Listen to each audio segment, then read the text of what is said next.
जो है पूछे हैं, तो देखते हैं क्या क्या आंसर, किसका क्या क्या आंसर हो सकता है। उसमें भी चेंज होने की जो है पॉसिबिलिटीज है, बट जो जैसे कि मेरा ऑप्शनल हिस्ट्री है तो मुझे डुएबल लगे।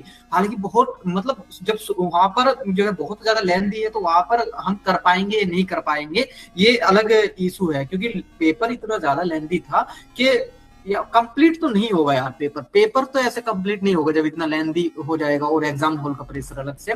जैसे क्वेश्चन नंबर 1 ही देखे, डी के जो सीरीज डी है उसमें लगातार 1 से लेकर 20 तक जो है हिस्ट्री जो हिस्ट्री वाला होगा वो तो वहां से ही खुश हो गया होगा कि हाँ मेरे लिए तो आसान है। बट जो दूसरे सब्जेक्ट का स्टूडेंट है या जीएस के लेवल पर ही हिस्ट्री पढ़ी है, उसके लिए बहुत टफ लगने लगा। जैसे पहले ही क्वेश्चन के जैसे पैराग्राफ पढ़ लें कि अत्यंत नूतन काल में या तो यमुना कभी सिंध में प्रवाहित होती थी या फिर सतलज यमुना में प्रभावित होती थी।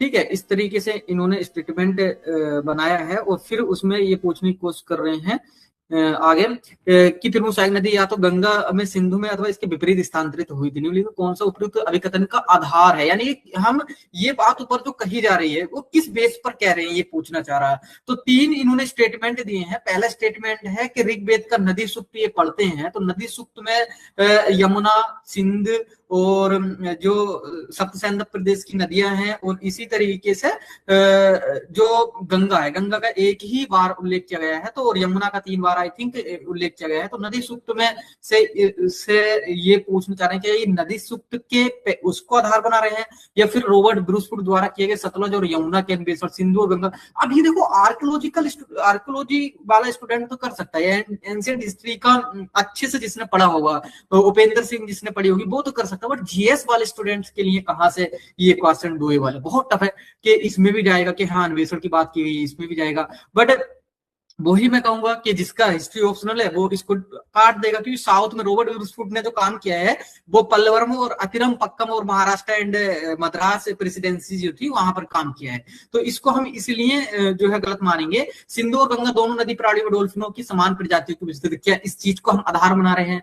तो ये भी नहीं है कि सिंधु और गंगा, क्योंकि यहाँ पर सिंपल सा चीज इंडिकेट हो रही है कि अत्यंत नूतन प्लेस्टोसीन, यानी कि आर्कियोलॉजी से ही कहीं ना कहीं पूछ रहा है।